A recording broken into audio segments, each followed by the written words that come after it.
Oh man, so what is going on with Avalanche? We've seen a disturbing Cryptoleaks report put out there that has led the Avalanche price to fall by 20% on some concerns that perhaps Avalanche, this is the claim by Cryptoleaks, have bought out a law firm to stall and litigate against its competitors. We're going to uncover what the article is about, what's going on here, what are the claims, and what does this mean? Is this just more FUD? And we're going to try to understand what this claim is and why is the price down. Don't forget to smash the like button. Don't forget to subscribe. If you appreciate these timely updates, then let me know in the comments below. Now, what is going on? It all started with this. A couple of days ago, Cryptoleaks, which is almost like your WikiLeaks of crypto, comes out with this. Case number 3, Avalanche attacks Solana and cons SEC in evil conspiracy with bought law firm Roche Friedman. Now, first off, guys, as a disclaimer, we're just going through what Cryptoleaks has put out here. This is not my opinion. This is not my take on what I think is going on. And to all intents and purposes, we haven't had an official response from Avalanche yet. So this is all just conjecture up until this point. Yes, there are some videos here. I'm not going to play the videos for copyright reasons, but please do head over to the Cryptoleaks website. I'll leave the link in the description for you guys to go watch the video so you can understand the context that I'm delivering here. So very quick for those who don't want to take the time to read it, because it is like a 30-minute long case here. In essence, what Cryptoleaks are saying is they believe Avalanche were paying a law firm, okay? They bought out a law firm using Ava Labs. So remember, you've got Avalanche, the token, AVAX, and then you've got Ava Labs, which is the company.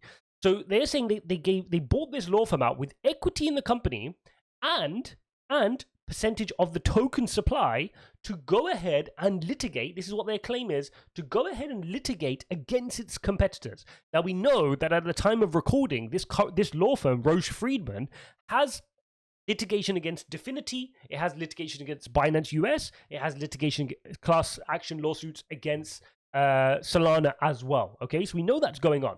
Now, if you take a look at the article, things get really, really interesting, because I mean, you kind of go ahead and you walk through this article, and it all starts off with a bunch of spy videos, right, where they've caught this guy here, Kyle Roche, who is the head of this law firm, right, Roche Friedman. And what they've got is they've got a bunch of investigative journalist kind of clippings of what he said. Now, obviously, the context, we don't have the full video. It's all edited. It's cut into certain points, and the article has, you know, one set of tonality, which is clearly very forward on against Ava Labs, which is interesting. From my reading of these videos and watching through it, I mean, there's some really bad sentences in there, and it doesn't come across good at all, particularly for this law firm.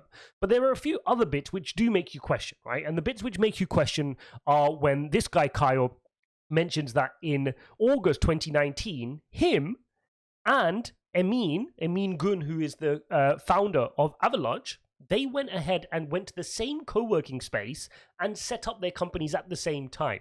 Okay, he also mentions that he has a point, which is a percentage point.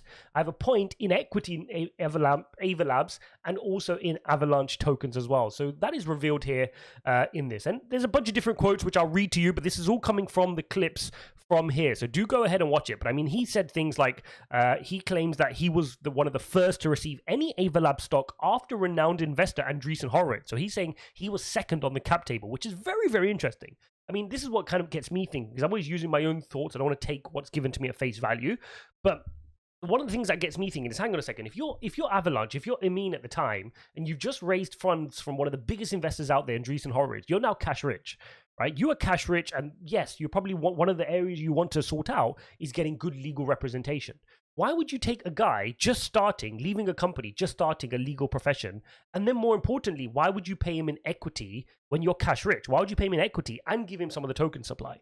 Okay, so this is one of the points as well made in the article, is like, that just seems a bit odd. Like, and that's one of the reasons why they're claiming in this article that this was some secret pact where they would do all the dirty work. And, you know, the guys as much as said it in the clips as well, that he's their problem solver, right? He air quotes says that he's their problem solver, and he just makes sure that his competitors are busy in litigation, which is very, very interesting take. And I'm just reading some quotes. He goes, I provide legal services in exchange for a certain percentage of the token supply. That was September 2019. He then goes on to say they haven't been sued yet, and there's a reason for that. He also says, I deal with making sure the SEC and CFTC have other magnets to go after. And he also claims that litigation can be a tool to competition. Now, some of these sentences on their own, it depends how you want to take it. Obviously, we don't have the context here, but the argument being made in this article is he is there as a problem solver to just actively litigate against other competitors in the space to keep them busy and to keep Avalanche off the radar of the SEC and CFTC. And the article goes ahead to, clearly they have some bad feelings for Avalanche. And I mean, I don't know where those are deep rooted in, but he does go on to kind of attack the nature and say that Emin has this kind of envy for Satoshi and he's not a real professor and a bunch of other different stuff in there. Go ahead and read it, which just makes me a little bit less trustworthy of the article. I think it takes away a little bit of the credibility of this investigative journalism here. But it's interesting to see that is a tactic being used. Now, anybody who's in the legal space, who's worked in the legal space, they'd understand this is nothing new, right? In the corporate world, whether they want to admit it or not, or whether they get caught on camera saying it or not, companies are doing this all the time. But it's a very interesting development. It's an interesting theory that's being put forward here that, why is there such a close tie between these two, particularly with an equity relationship as well. Now, we've had a few people come out just to make sure I've covered off all the bases here. Emin, the CEO of Avalanche, has come out and says, how could anyone believe anything so ridiculous as a conspiracy theory nonsense on Cryptoleaks? We would never engage in the unlawful, unethical, and just plain wrong behavior claimed in these self-serving videos and inflammatory article. Our tech and team speak for themselves. We also had Kevin Seknicki, who's the COO, come out and gave a TLDR for somebody asking, stupidity to the maximum mega giga level, written by some ICP, Internet Computer Protocol conspiracy site. The beep against Avalanche is idiotic and false, and the rest I don't know about. Wait for official statements.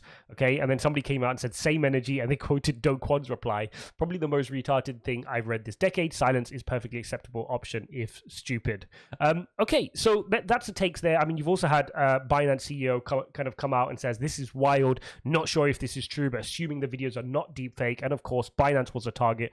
We are not even a competitor, okay? Because obviously Binance.us was one of those being litigated against. Now, the other interesting thing you'll find from reading through this was the other tact that the guy Kyle, one of the founder of Roche Friedman, Kyle Roche, was alluding to, was he was saying how he is now one of the top 10 experts in the crypto space, right? He claims that, look, by suing these big companies, I get to see all the data. And that's what he's alluding to here. Because remember, when you go through litigation, it's a very skewed process, right? You get to litigate quite easily. And he says this himself. He goes, litigation is the most uncorrelated asset that exists, period. In other words, and he claims it in the videos, go watch it. He says, I can put $2 to $3 million at work to potentially win an action lawsuit with a 50-50 chance of winning $200-300 million, right? And the other thing which is not being taken into consideration is not only even if he doesn't win, the amount of data he would have uncovered about Solana or Binance or Definity or any other company he's suing against is probably worth the 2-3 million anyway. Now, whether that means he's doing that or whether that on his own accord, which is what this comes across to me as, and the link that with Avalanche and Ava Labs, I think they're two different things. I think one thing, you've caught some incriminating kind of, painful to watch, embarrassing, unethical, immoral videos here from Kyle Roche, which kind of puts him in a certain light on the legal side. But I think jumping the connection to Avalanche and AVAX is the bit that's a little bit more difficult. I don't think they spent that much time doing that bit. The only clear bits are, look, they opened their companies at the same time. He was on the cap table. He was given equity in Avalabs and Avalanche, right? In those things. I think those things are particularly, those are the particular bits which link it up and make me kind of think, okay, that's odd. Why wouldn't, if you're cash rich, you've just had a good seed round from Andreessen, why would you not go and get a really big law firm on a retainer? They deal with all your stuff. Why would you go for this guy who, by the way, was an ex-guy who was working for another law firm working on the Ripple case, and then he sets up on his own, which apparently, again, according to the article, I'm not fact-checked this at all, apparently Brad from Ripple, actually gave him the seed run to start his firm to do this exact thing, which is very, very interesting. Overall, what do we make of this? I think, again, we're so used to this in the crypto space, guys. All this drama. At the end of the day, as investors, we've got to sit here and understand what's going on, which is why I break this down for you so we can understand exactly what's going on. That's what's going on, right? It's a hit piece. It's out there. Investigative journalism. this lawyer said a bunch of different stuff, and then whoever's writing this article is trying to connect the dots to say, okay, he's working for Avalanche, there's some sort of secret pact there, and that's where he's kind of, you can argue, is that conspiracy level, right? You've got the data that's obvious in front of you in terms of the facts, and then you've got the kind of story he's put around his article. When you read it, you'll kind of get the image of that. And it's our job just to kind of separate the two and wait for the facts and act upon the facts. So you've seen the price move here massively in the short term. If you have long-term conviction, that's a decision for you guys to make, right? To do your own research, to believe, do you think it's a great product? Do you think it's something you would buy the dip on? One thing I do know, and this is without, I'm not saying this specifically for Avalanche, but just generally as an investment rule. One thing I do know is, and from my experience in equities and in crypto, when there's peak FUD around a project, when there's hit pieces, when there's things like this, I always do take that as an opportunity to buy the dip, right? I don't straight away, I'm not saying go buy the dip. That's not what I'm saying at all. What I'm saying is these are opportunities where if you've done your research and you've actually figured out what's actually going on before the rest of the market kind of figures it out, then you get some interesting dips. I use the example of Tesla many, many times where Tesla was claiming to, oh, look, this Tesla crashed and killed this person, and it's the fault of the autopilot. And then many months later, and then the share price craters. But then many months later, they find out that it was the person's fault. It's human error. They were sitting in the back playing PlayStation. They're supposed to be holding the steering wheel, right? And that's the kind of thing when you get these hit pieces, the price immediately takes a hit.